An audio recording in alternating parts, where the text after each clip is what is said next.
90% of the time we think the same thoughts as we thought the day before. The challenge with that is the thought that you keep thinking over and over again becomes a belief. And nerve cells that fire together wire together. So the more nerve cells fire, the more they develop long-term relationships and the more hardwired they become. The more hardwired they become, the more automatic they are. The more automatic they are, the more unconscious they become. So the process of change really requires becoming conscious of your unconscious thoughts, which means just because you have that thought doesn't necessarily mean it's the truth. If you have that thought and you accept it, you believe it, you surrender to it without analyzing it, that thought will lead to the same choice, which will lead to the same behavior, which will create the same experience, which then will produce the same emotion. The same emotions then drive our very same thoughts. In time, our biology, our neurocircuitry, our neurochemistry, our hormones, and even our gene expression stays the same because we're the same. So in the process of change, when you come up against that unconscious belief and you make it conscious, most people get uncomfortable when they confront that thought. And they're stopping an automatic process. And the body, which has been conditioned to be the mind because it's doing something over and over again, that's a habit, is craving the experience because it wants the emotion associated with it, right? So the thought of being unworthy produces the feeling of being unworthy. That feeling then, when the person feels unworthy, tends to cause the person to think more unworthy thoughts. It only takes a thought and a feeling, an image of yourself and an emotion, a stimulus and response, and you can condition the body to memorize that behavior and that emotional state better than the conscious mind. So the moment we inhibit that thought, or the moment we become conscious of it and we no longer accept it, there's a biological craving that takes place in the body because the body has been conditioned to be the mind. So the body starts influencing the mind to think more corresponding thoughts equal to that feeling. So here comes the assault. Now, you're not only unworthy, you're everything else that goes along with that feeling. And this is where people have to make up their mind if they truly want to change. Because if you decide to confront that thought and make a different choice, get ready because you're going to feel uncomfortable. It's going to feel unfamiliar. And there's going to be some uncertainty because you're stepping out of familiar territory. You're stepping out of the known and you're stepping into the unknown. Now, this is really when you leave the bleachers and you get on the playing field, because the brain immediately looks around in its environment to see if anything's changing because you're changing, and you see that nothing in your world is changing because you actually haven't fully changed yet. So the moment we look for evidence in our life and we don't see it, sooner or later, most people accept that thought, which leads to the same choice, which creates the same behavior, which creates the same experience, that produces the same feeling. And then they say, oh, this feels right to me. No, that feels familiar, because you've just returned back to the known self. I think that when people truly want to make up their mind to change, and they become so conscious of those unconscious thoughts, they would never go unconscious to them again. That's the moment the body is being reconditioned to a new mind. If you inhibit that choice, that leads to that habit or that behavior. A habit is when you've done something so many times, the body knows how to do it better than the brain. Now you're stopping the body from being on its automation, on autopilot.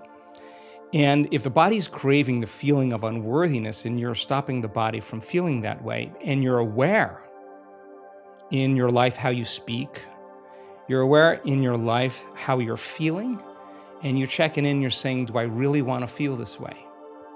This is that river of change where you're going from the old self to the new self. So it makes sense then.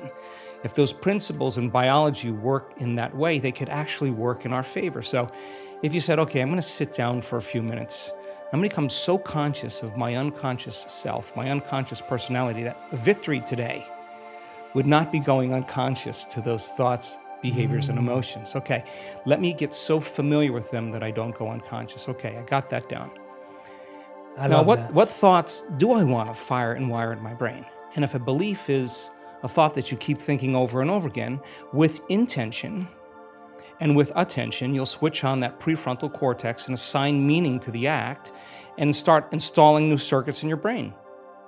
If you keep doing it over and over again, it becomes more hardwired, it becomes more automatic, and now you're installing a new belief that you are worthy of love, you are worthy of abundance, you are worthy to heal, whatever that is. That's the thought you do want to believe in. And when it matters the most is when it's the hardest. Because if you don't have the circuitry in place, you'll default back to the old programs, right? So then, if you said, how am I going to be in my Zoom calls today? How am I going to be in traffic today? How am I going to be with my ex, my coworkers? And you started thinking about and rehearsing how you were going to act in certain situations. The brain actually doesn't know the difference between the real life experience and what you're imagining. The research on mental rehearsal shows that the brain will look like in time that it's already had the experience and it's vacant of the experience. Now, keep firing and wiring those circuits and you're going to begin to behave that way. So now you're installing circuitry now to use in your life to get your behaviors to match your intentions. If you said, how would it feel to feel worthy of love? How would it feel to be grateful for life? How would it feel to be worthy of abundance? And you said, I'm going to teach my body emotionally what this feels like before the manifestation of the event. You're not waiting for your life to change to feel worthy. You're actually changing your life by becoming worthy. You're generating abundance. You're generating love. You're creating an elevated emotion. Now, our data is so compelling because when you truly begin to elevate your emotional state, and you could really lock in, to those elevated emotions, your body is so objective that it actually believes that it's living in a whole new environment before the environment changes. In other words, the body's believing it's in that new future. And if the environment signals the gene, and it does, and the end product of an experience in the environment is an emotion, you're actually signaling genes ahead of the environment, and your body will begin to become conditioned to a new mind. Now think about this. If you did that every day, the word meditation literally means become familiar with. You become familiar with your old self, you become familiar with your new self, and you say, I'm not getting up until I feel this feeling. And then you'd say, I want to be able to bring this feeling up whenever I want. I'm going to keep remembering this feeling over and over again. It only takes a thought and a feeling, an image of the future and emotion, a stimulus and response, that you can condition your body to believe it's living in a whole new life. And when you feel the emotions of your future, something amazing happens. You're no longer in lack or separation, so you're no longer looking for the event to take away that feeling of lack or separation. Your body's actually believing it's in the event. And so then you're not looking for it. You feel like it's already happened. Get ready, because that's when your life begins to change. And so we've discovered that if you're actually practicing this and you immersed yourself in that experience fully for 7 days, the amount of metabolic and biological changes that will take place in your body will be so significant that your body will actually believe it's living in that future. And yet, most of the people that come to our workshops are literally in a ballroom. There's nothing really exciting happening in the environment, but their body's believing they're living in a whole new life. And so one thought leads to a choice, which leads to a behavior, which creates an experience that produces an emotion. So then new information, new knowledge begins to cause you to think differently. If you can remember that knowledge and begin to make a different choice because you want to experience the truth of that information, you'll have to behave differently. And when the experience occurs and you feel the feeling of your abundance or wealth, I guarantee you, you're going to continue wanting to make the process of change something consistent in your life. Most people lose their free will to those programs, and it's that uncompromising will where you keep training the animal to stay, to get beyond all the cravings. Life is an experiment. So if your personality creates your personal reality, and your personality is made up of how you think, how you act, and how you feel, if you keep thinking the same way, you keep acting the same way, you keep feeling the same way, your life is going to stay the same because you're the same. So the experiment is, okay, let me begin to think differently. So I got to remind myself how I do want to think, and I have to remind myself of how I no longer want to think, so I don't default and go unconscious. Let me remind myself how I'm going to behave so that I could actually get my behaviors to match my intentions. And let me remind myself of how I'm going to feel. If I'm able to succeed in that day, then there should be some change in my life. It's the experiment. And if it doesn't change, that doesn't mean the law doesn't work for you. It's just you're not that good yet. You just got to keep practicing, right? So the act of disconnecting from your life long enough to remind yourself of who you do want to be and who you no longer want to be, that experiment then is the experiment called life. Now, it's not that you react. The question is, how long are you going to react? That's the real question. Because, I react all the time. Everybody does. But if you're going to stay there and you're going to live in that emotional state, you will see life through that lens of that emotion, right? So now, it gets complicated because the stronger the emotion you feel towards certain people or problems in your life, the more you pay attention to them. And where you place your attention is where you place your energy. So from a purely biological as well as quantum state, we could say then you're using that person or that circumstance to reaffirm your dependence on feeling that emotion. So you have to hate your enemy. And if your enemy dies, you'll find another person to hate because that is the response, right? So the body is the animal. It's been conditioned a certain way, and if it's been doing something and feeling something for an extended period of time, there's a modification of its receptor sites. It's needing those emotional states. So in the process of change, just be ready because you're going to feel uncomfortable a lot of the time. Now, the question is, do you want to stay there? So then most people think they don't have any control over their emotional state. They think, I'm just this way and I feel this way. Well, we actually can show people that that's not the truth, that when it's the hardest, it matters the most. And if you're able to really work and train your body like you're training an animal to stop feeling one way and start feeling another way, if you believe that you're an eternal being, let's just say that, just most religions talk about we're eternal. Most sects of thought, only a few that don't. Whether you're going to heaven or hell or nirvana or on the wheel, you're pretty much going to be around for a long time. That moment matters so much in the light of eternity because that's the moment you make up your mind to no longer be defined by your past. Why are you being defined by your past? Because emotions are a record of the past. And so then if you're feeling that emotion, your body is believing it's back in that same experience of the past. So the more knowledge that we have and understanding that justified, valid or not, those emotions are hurting no other person but you, because the long-term effects of living by those emotional states, those survival states, are actually down-regulating genes and creating diseases. Sooner or later, you're going to have to ask yourself, is this loving to myself? And forgiveness is just when you overcome the emotion, you take your attention off that person or that problem, and you're freeing yourself and you're freeing them. So people do the best with what they think is available. That's my belief.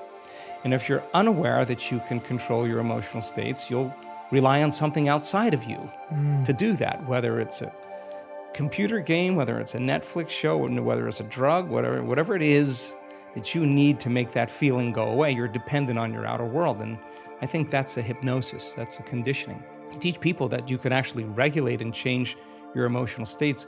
You give them the tools to literally step into a new future. So that process, of course, is extremely uncomfortable. And the question is, how long are you going to stay in that emotional state? And 50% of the story that most people tell about that past experience isn't even the truth, because they're making things up, and they're doing that so that they can justify why they haven't changed since some past event. Most people reach a point in their life where they reach crisis or disease or diagnosis or loss or betrayal where they finally go, gosh, it's time to change. I think change is an ongoing process, and the more we change, the more we should see evidence in our life. That makes it exciting. On it. Feelings and emotions are the end product of past experiences, and we can remember experiences better because we can remember how they feel. The stronger the emotion we have to some experience in our life, the more altered we are inside of us. The more the brain freezes a frame and takes a snapshot. And that's called a long-term memory. That image is being bossed neurologically in the brain. So then what most people don't know is that every time they remember that event, that trauma, that betrayal, that loss, whatever it is, they're producing the same chemistry in their brain and body as if the event is occurring. So what happens over time is that conditioning process conditions the body to literally live in the past. So if a person is living by the same familiar feeling every single day, whether it's guilt or unworthiness or pain or suffering or victimization or depression or whatever it is, it's so important for them to come right up against that emotional state because they're coming up against the known. The question fundamentally becomes, for that person, is it possible then to feel a different feeling? Now, if you cannot feel a different feeling other than the feeling that you're used to feeling, it should tell you volumes about that feeling because it's going to influence your very same thoughts. So the research that we've done over and over again is that the only way you're actually going to reprogram your brain to work in your favor is you got to learn how to regulate your brainwaves. And you know this, of course. Beta brainwave patterns are thinking brainwave patterns. It's the analytical mind. It's our critical facilities. We're in beta right now. We're aware of our bodies. We're aware of the environment. We're aware of time.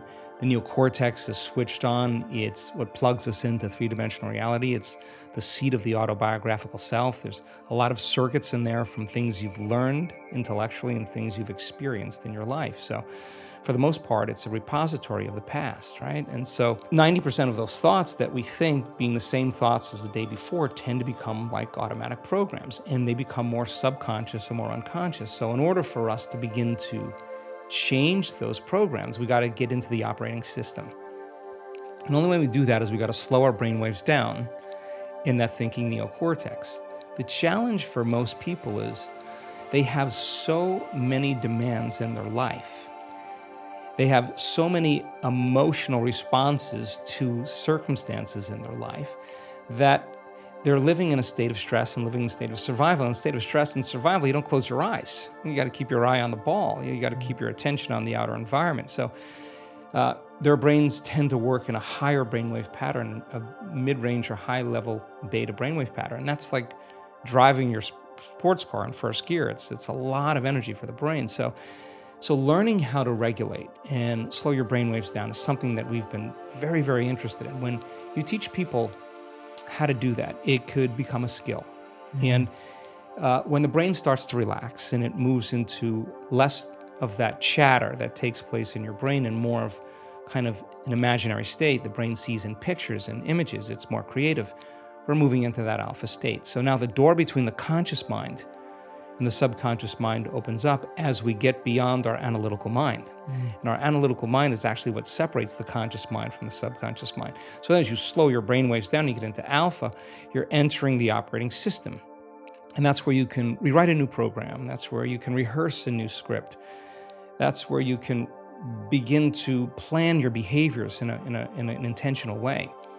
If you can't change your brainwaves, then it's like your computer running amok with all of those programs and you yelling at it, telling it to stop. You're not in the operating system.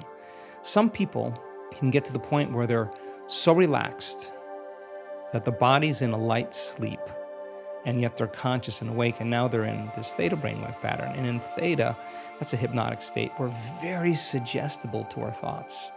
We're very suggestible to information in that state.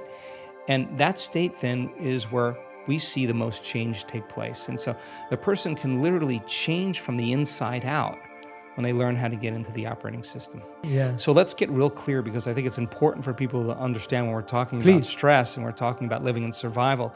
It's so important to name those emotions, because anger and frustration and control and hatred and envy and jealousy and insecurity and unworthiness and guilt and shame and suffering and depression, those are all derived. Those are emotions that are derived from the hormones of stress. And psychology calls those normal states of consciousness. Those are altered states of consciousness.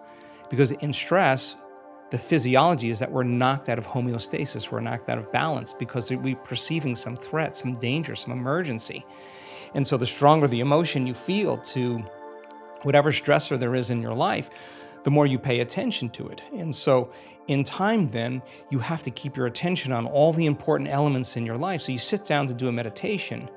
And when you're living in stress and you're living in survival, there's only 3 things that are important in that moment. Your attention is on your body because you got to preserve it.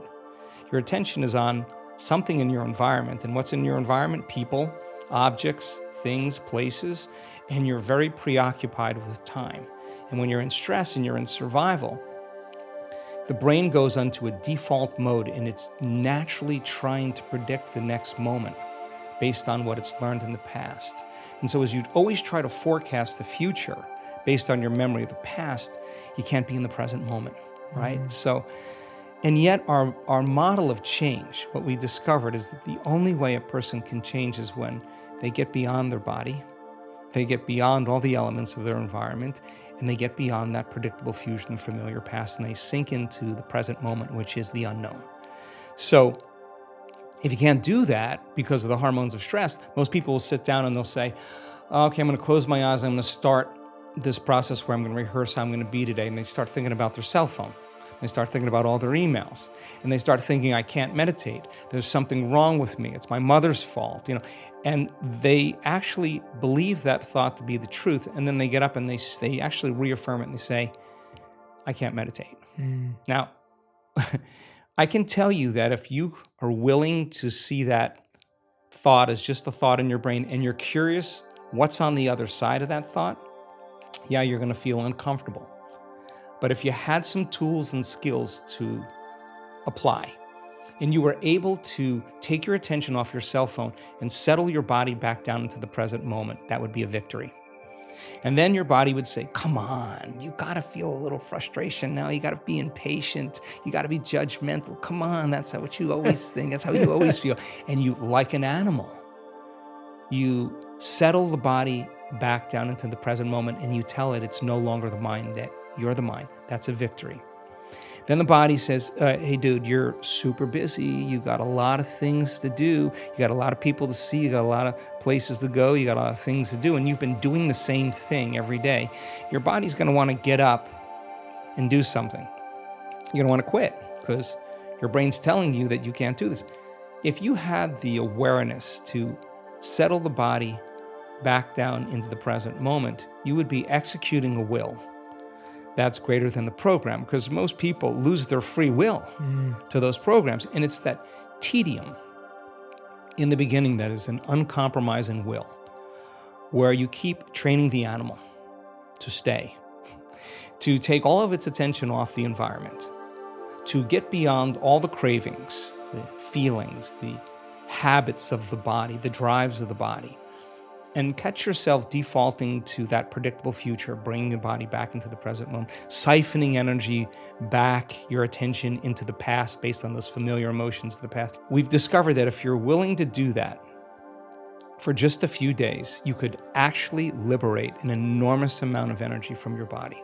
You go from particle to wave, from matter to energy, and you're literally transmuting those limited emotions into elevated emotions, and something really beautiful happens if you're willing to fire the crucible and sit through that long enough. All of these emotions move, that energy moves right up into the heart, and the person starts falling in love with life. They start feeling this state of gratitude, this gratefulness to be alive, this ineffable word of relaxed and awake. And something really magical happens when we've discovered this little simple thing. When that energy makes it to the heart, there's only one place it wants to go, and it goes straight to the brain. So the person starts relaxing into their heart when they feel this feeling, and the more they relax into the heart, the more their brain all of a sudden starts becoming aroused. And they start going into these elevated gamma brainwave patterns. Now, gamma is not unconscious. Gamma is actually super conscious. It's actually super aware. You're outside the program now. So when that occurs and the brain goes into gamma brainwave patterns, what we discovered is it's not a little gamma. It's not a lot of gamma. It's not a whole lot of gamma. It's a supernatural amount of gamma. And we start seeing these brainwaves where we see theta start carrying alpha, and alpha starts resonating with beta, and beta starts creating high beta, and high beta starts creating gamma. And you see these standing waves of brain coherence happening. And the person feels so amazing that they don't want the moment to end. And so we see when they put their attention on their heart, like filling a gas tank, we see on the gauge on the scan, this very low frequency start rising in the heart.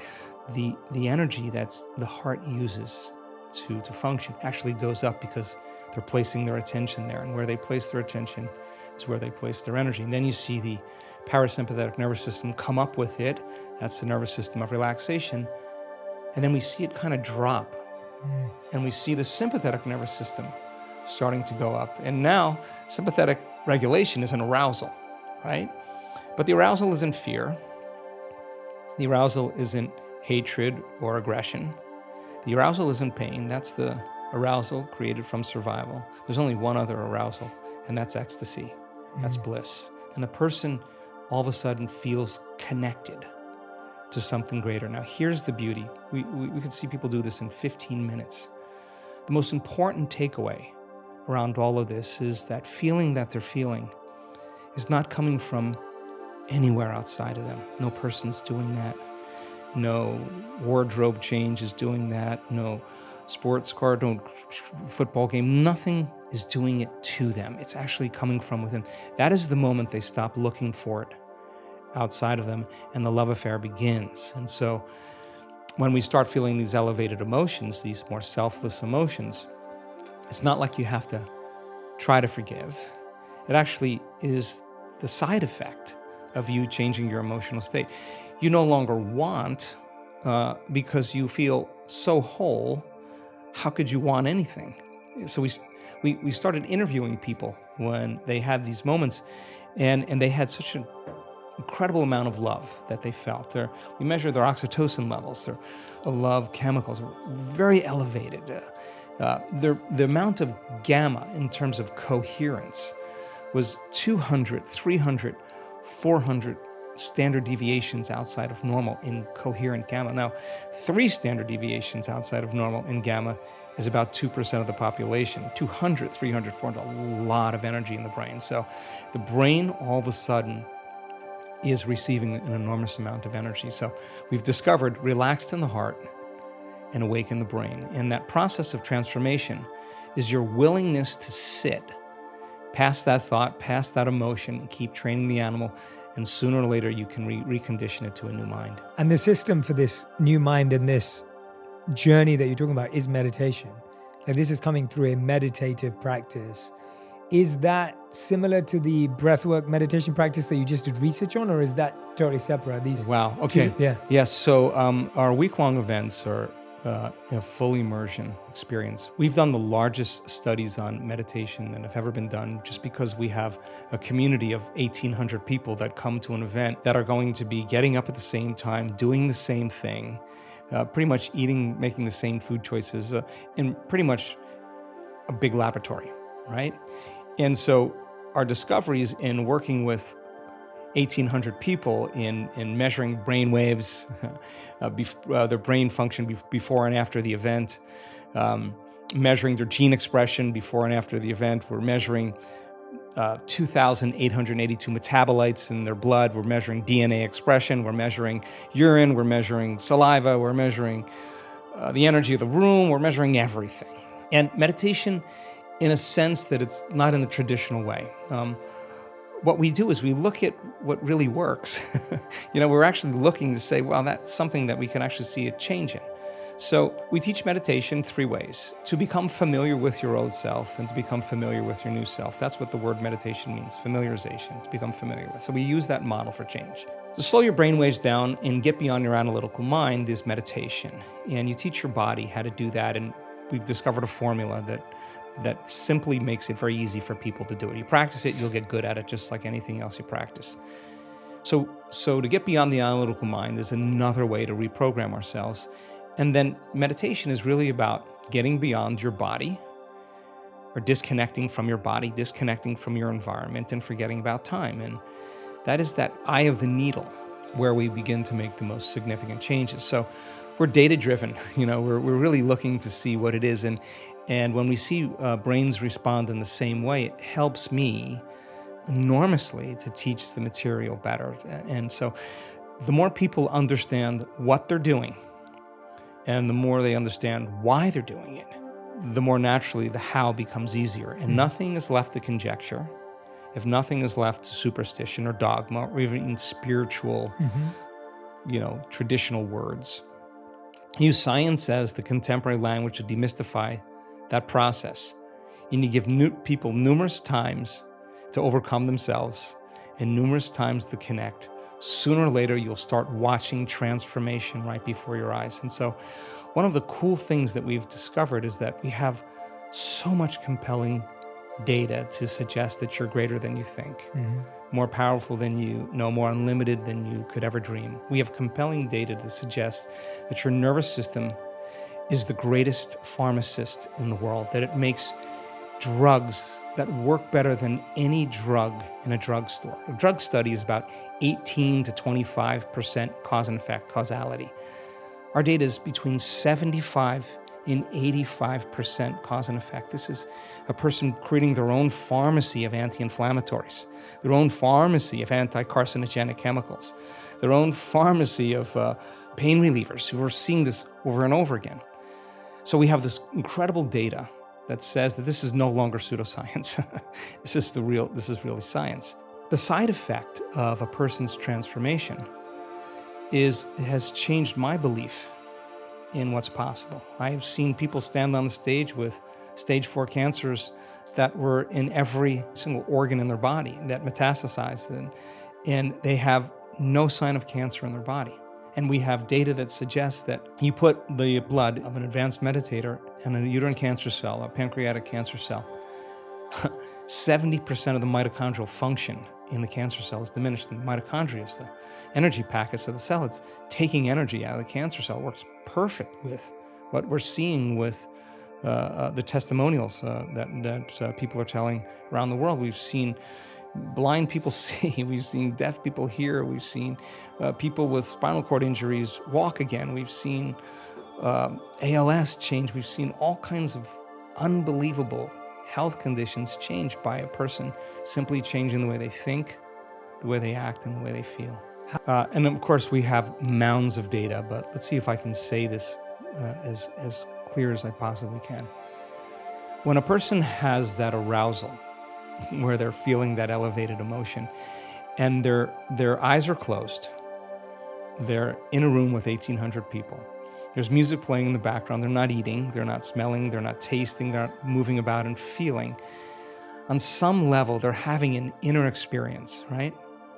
And the body is so objective that it's literally believing it's living in a new environment. And so that elevated emotion somehow tends to drag the body right out of the past into the present moment. So many people with everything from eczema to muscular dystrophy, when they have those events, there's a biological change that takes place in their body where they feel completely differently. Now, some people heal all the way. Some people are out of their wheelchair and they're walking again, but they're limping. And that doesn't mean it's over. It just means they made contact or they hit gold. And so there's varying degrees that we see. We've seen people for 7 years work on a terminal health condition. It took them 7 years to heal that health condition. Some people it takes 2 years, 3 years. Some people, they do it in 3 months. There's no predictable menu that we can say it's this way. Now, when people have those more profoundly aroused states, it seems like their change is much more immediate and much more permanent. But for the most part, we see people's response pretty dramatic. Now, it's also important to say that we have seen people heal from terminal cancers, stop feeling those elevated emotions and return to responding to the circumstances and conditions in their life and return back to the same personality. The same personality is the same personal reality. And their body's believing it's living in that same environment, and they're feeling the same way, and they're in the habit of acting the same way and thinking the same way. And lo and behold, the condition returns. We've seen people heal themselves of Parkinson's disease more than once, have one response to some very serious event in their life that produced a very strong emotion, and in 1 hour, their condition returned because they literally went back to their old self. And we've seen that person turn around and reverse the condition again. Again, people do the best with what they think is available. The person standing on the stage, we've had numerous physicians and researchers stand on the stage, they're the 4-minute mile. They're telling the community, I'm the example of truth. This is no longer philosophy. This is no longer theory. Here's my scans. We had someone with bilateral breast cancer just recently. No evidence of cancer in her breasts or any lymph nodes, no longer in her liver. I'm looking out at the audience and everybody's leaning in. There's the 4-minute mile, and that person's telling the truth, and they're telling a story, and it's not pretty. It's not always rosy. They went through a lot of dark nights. They went through a lot of their condition getting worse. But every day they had to show up for themselves. If they stopped showing up and doing the work, they would really not believe it was possible. But if they showed up and did the work, it means that they believe it's possible.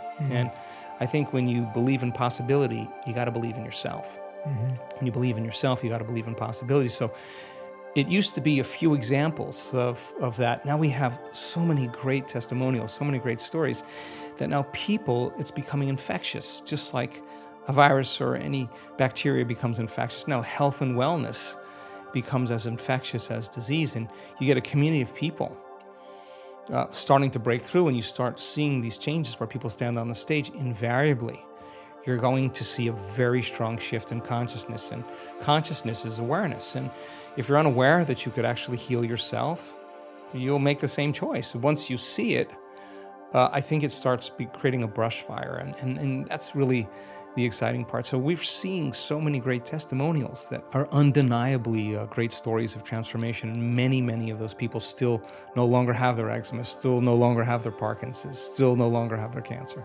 Yeah, since the last time we spoke, I know your team of researchers went and did some work. I wanted to ask you some questions about this. You did some research on the impact of 1-minute breath work.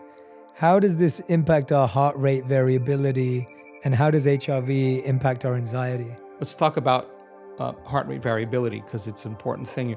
So your brain is trying to control and predict everything that's taking place in your life, because stress is actually created when you can't predict something, you can't control something, or you have the perception that something's going to get worse, okay? So you switch on that primitive nervous system, the fight or flight nervous system, and as you shift your attention from one person to another thing, to another place, to another problem, every one of those different elements has a neurological network in your brain. So the arousal of the hormones to say, pay attention, there's danger. As you start shifting your attention to each one of these elements that have neurological networks in your brain starts firing very incoherently. And in fact, you could actually, by thinking about your problems, turn on the stress response just by thought alone, and that's what most people do. So now, there you are, you're sitting in traffic. The heart is pumping because it's trying to get blood to the extremities, because a primitive system switching on saying that there's a predator, there's danger. And the heart is beating against closed arteries. And the heart starts beating out of rhythm, it starts beating out of order, and it starts beating very incoherently. So when you have incoherence in the brain, and you have incoherence in the heart, when waves are incoherent, when they intersect with each other, they cancel each other out. And when they cancel each other out, that's less energy in the brain. If there's less energy in the brain, you're going to default to some of those reflexive systems. If energy is diminished in the heart, you're not going to trust. You're not going to be vulnerable. You're not going to want to commune. You're not going to want to connect. You're not going to want to feel grateful. It's not a time to feel any of those things. It's time to run, fight, and hide. Okay, so most people say, okay, well, I had a stressful day. I was stressed out the entire day. And at the end of the day, they turn on the TV and they relax.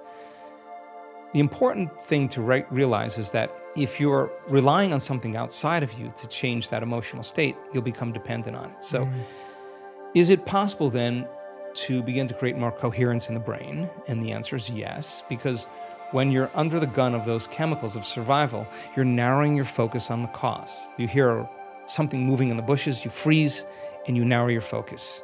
And it's that narrowing of focus that tends to be obsessive. When we're in stress, we overthink things, we overanalyze. That actually, we've discovered, makes the brain worse. And it actually makes the heart regulate more out of order. So then we said, okay, if the brain is narrowing its focus and it's becoming over attentive. What if we teach it how to do something else? What if we teach it how to broaden its focus? And instead of focusing on something material or something known, just open up and focus on nothing. And the act of broadening the focus actually causes a person to stop thinking and doing and start sensing and feeling, is actually what starts to slow their brain waves down. The redundancy of shifting your attention from one person to another problem, to another thing, causes the brain to fire like a lightning storm in the clouds very incoherently. So as you start to open your awareness and sense nothing, we've seen this thousands of times, those different networks that are firing out of order start to synchronize. And what syncs in the brain links in the brain, and the brain becomes more orderly. It starts to become more coherent. If you could learn how to rest your attention in your heart, and where you place your attention is where you place your energy, regulate your breath, start slowing your breathing down, even if you did it for 1 minute, you could actually begin to change your brain waves, and you could actually cause your heart to start functioning more regulation and more order. If you said, okay, I'm going to work with my body, and I'm going to start breathing, and I'm going to start feeling emotions that I do want to feel. Yes, it may take you a few minutes to get there, but if you keep practicing it over and over again, the heart starts producing a very profound signal. It starts to produce an external magnetic field. It's measurable. So now you have a coherent brain, which means you can get very intentional. And you have a coherent heart, which means you can feel the emotions of your future before it happens. Somehow you have this broadcasting of this Wi-Fi signal. And the brain tends to be electrical in nature, so it sends out an electrical charge into the field. The heart is the magnetic charge. It's what draws things to us. It's the magnetic field. And now you actually, by changing the way you think and the way you feel, you're changing the signal in the field. And if you're able to maintain that state for an extended period of time, I say something magical is going to happen in your life. Something unusual, some unknown experience is going to occur. If you keep thinking the same way and feeling the same way, your life should stay the same. So we do 1-minute practices, we do 5-minute practices, we do 30-minute practices. We want to get so good at doing it with our eyes closed that we can do it with our eyes open. Sometimes we have to be super aroused, and sometimes we really have to pay attention. And sometimes there are threats and dangers where that primitive nervous system actually works in our favor, and that's the emergency system. But you got to also realize that you only have a certain amount of energy. And if you're living in emergency mode for an extended period of time, there's no energy for growth and repair. There's no energy for long-term building projects. And so when it's needed and you have to outrun the predator, you go. Yeah. You don't sit and try to make friends with the predator. We're not that good. You run, right? Yeah. The problem is if you keep that alarm system switched on all the time, it gets very addictive. It's a great answer. Yeah. It gets very addictive, right? And so I've looked at people's brain scans and watch their brain get worse in the early days and tap them on the head and say, what were you doing in there? 100% of the time, they were analyzing the problems in their life within that disturbing emotion. And if an emotion is a record of the past and they can't think greater than how they feel, they're thinking in the past, there's no solution there.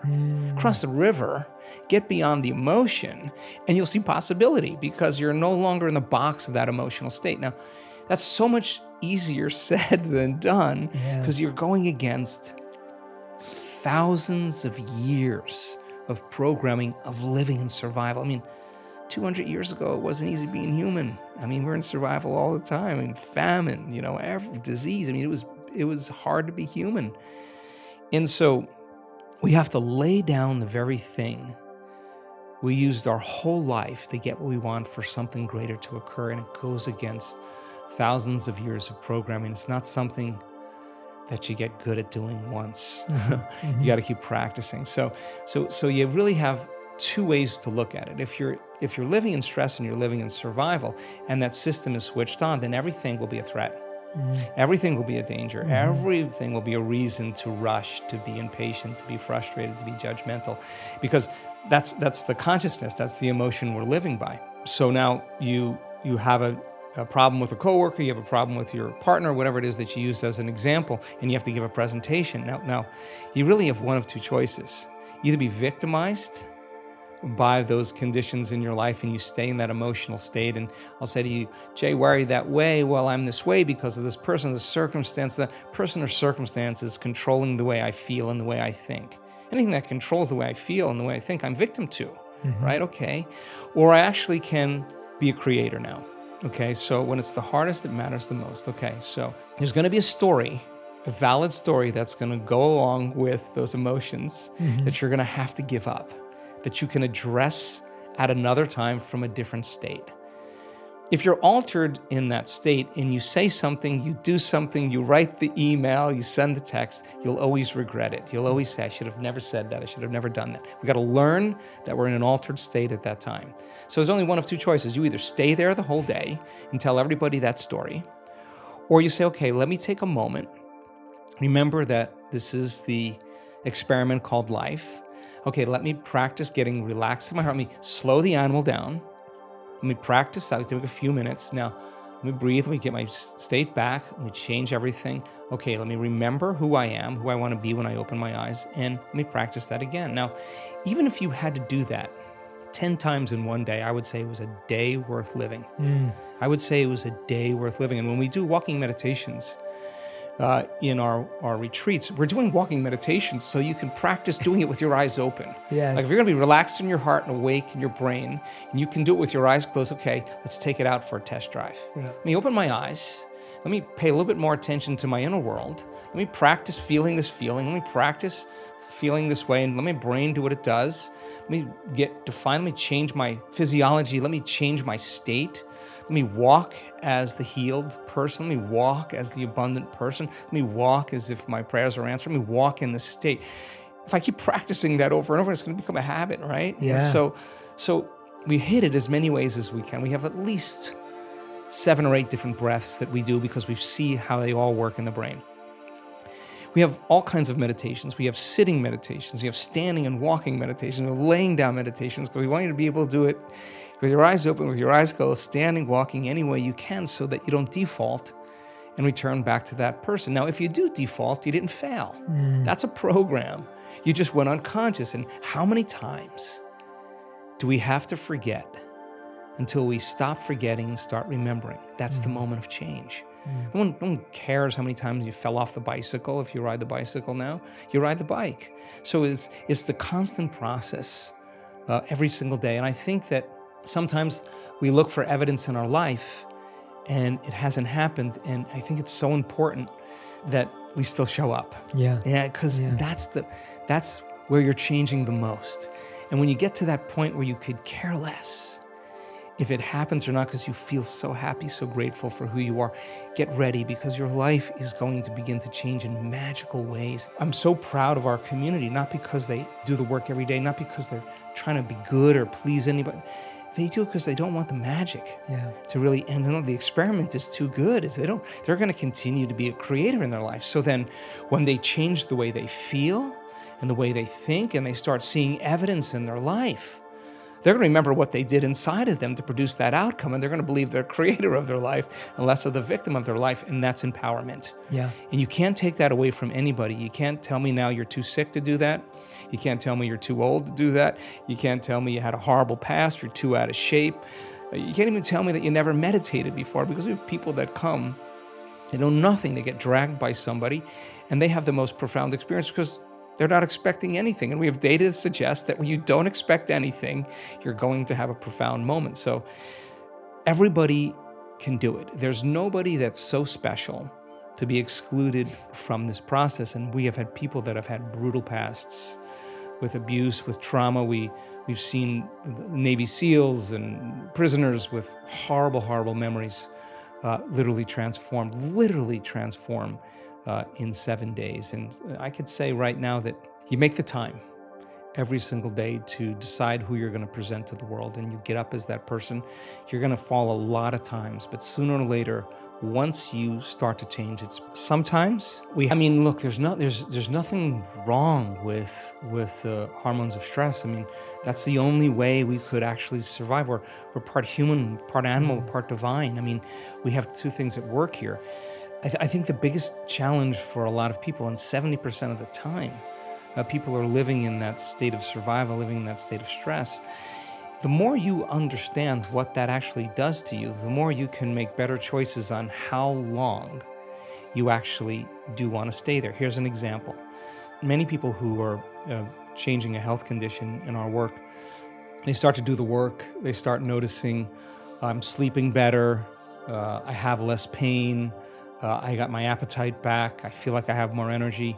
They start noticing these subtle subjective changes. They go to their doctor, and their scans still show that they have their health condition. So they're noticing a change, but they're not healed all the way. Now, they don't say it didn't work.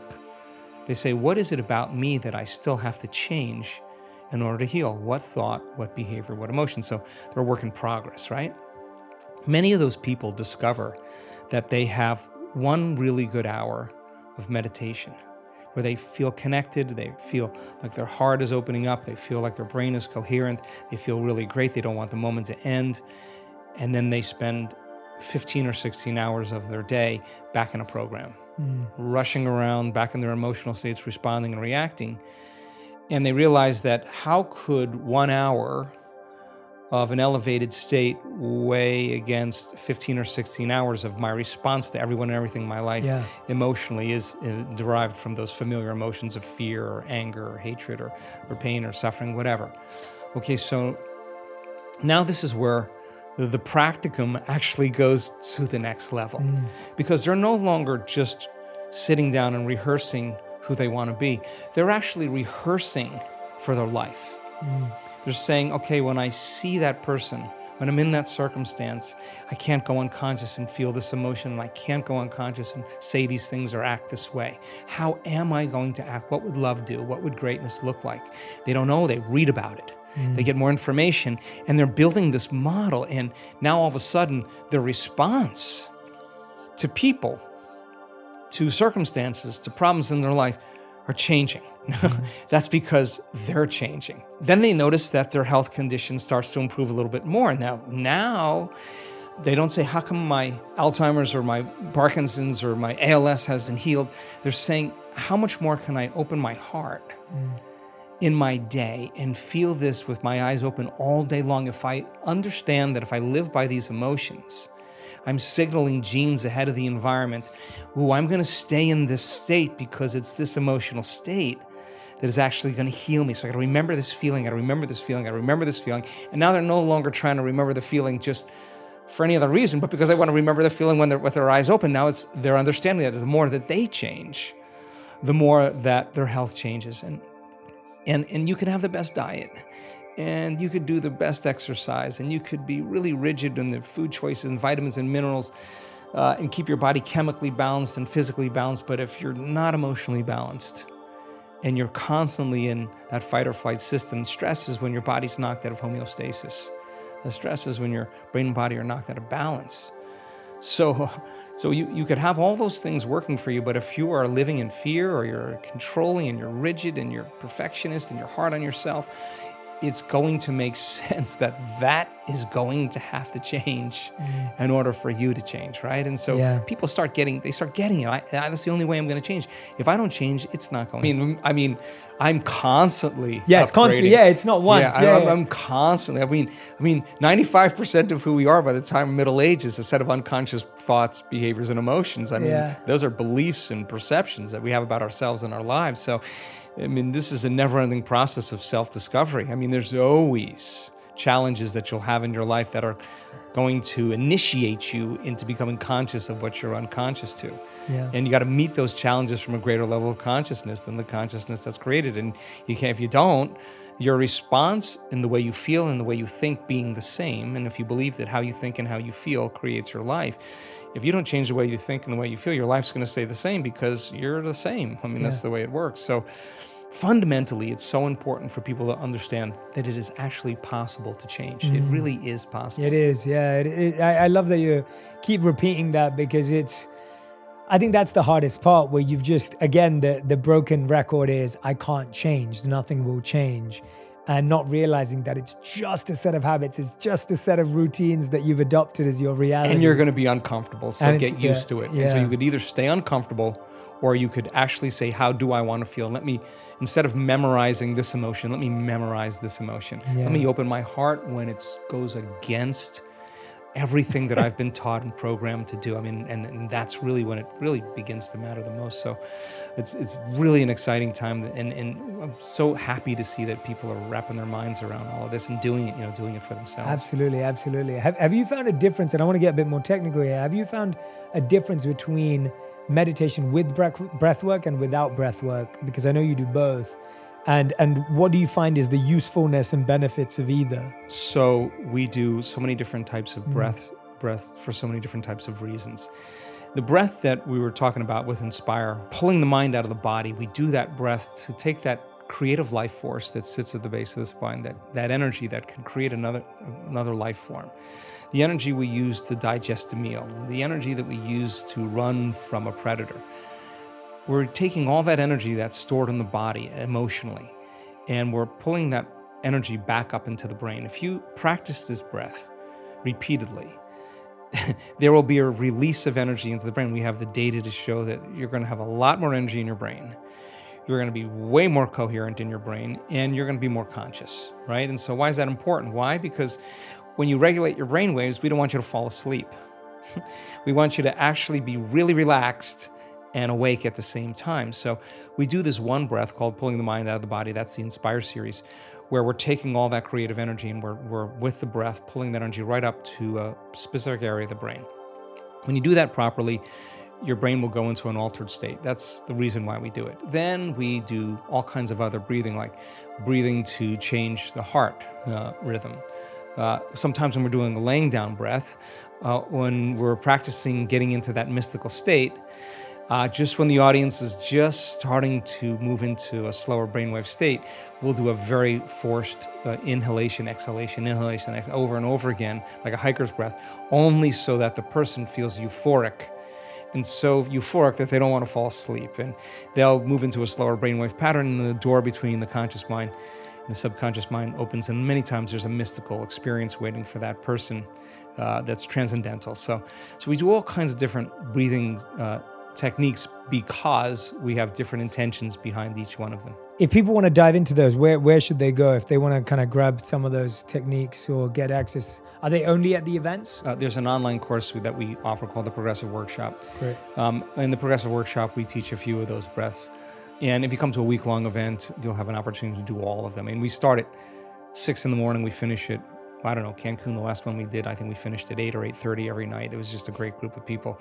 And we go 7 days, and some mornings a little earlier, but you got a lot of practice. You got a lot of tools. So by the time you leave, you can use them in your life. Yeah, that's amazing. Yeah, for anyone who can't obviously get to the live events, then the online course will be helpful. But if you can, go along to one of them. And I think there's some good descriptions also in Becoming Supernatural, my last book, where we break it all down. And then there's some tutorials that we have on our website to help you with some of the breathing here. I love that. Joe, is there anything I haven't asked you about today, or anything that's on your mind and heart that you really want to share with everyone, or something you've been working on, or anything you feel compelled to share? Gosh, we covered a lot. We've covered a lot. We're doing some really cool research with random event generators, and random event generators are sophisticated coin tosses. You know, the more you toss a coin, the more you're going to get 50-50 heads or tails, right? So this program machine generates about 1,000 tosses in a second. So you're looking at a very, very sophisticated machine. And if you run it for 30 minutes, you're going to see in time an equal number of ones or zeros or heads or tails, and you're going to see the straight line. When you get a group of people together with brain coherence and heart coherence, they're emitting a field. And when we do healings in our events, 100% of the time when we do those healings, those random event generators have dramatic skews to show that random events become less random and more intentional. And it's collective networks of observers that determine reality. And it's not the number of people, it's not the amount of energy, because it could be entropic. it's the most coherent energy. And we're causing a machine that's programmed to behave in a very, very different way. And I think that idea of community, of people coming together when everybody else is in fear, to show courage, when everybody else is in pain, to show compassion, when everybody else is in anger or hatred, that to show love. I mean, I think by nature as human beings, I think we are wired to give, to connect, to commune, to take care of one another, to heal one another, to shine for one another. And our data is so exciting to actually support that theorem. Hard to be in community when you're in survival, because survival makes us put our attention on ourselves, right? And I think that when people are not living in survival, when they're out of survival, our nature really is community, is culture, is connection. And it starts with the self, then it starts with our closest relationships, and it builds out from there. And I think that's a healthy model, for the world. I mean, when you're working on yourself and I'm working on myself, and I'm okay with me and you're okay with you, we're going to be okay with everybody, And I think when we're not okay with ourselves, that's when it gets complicated.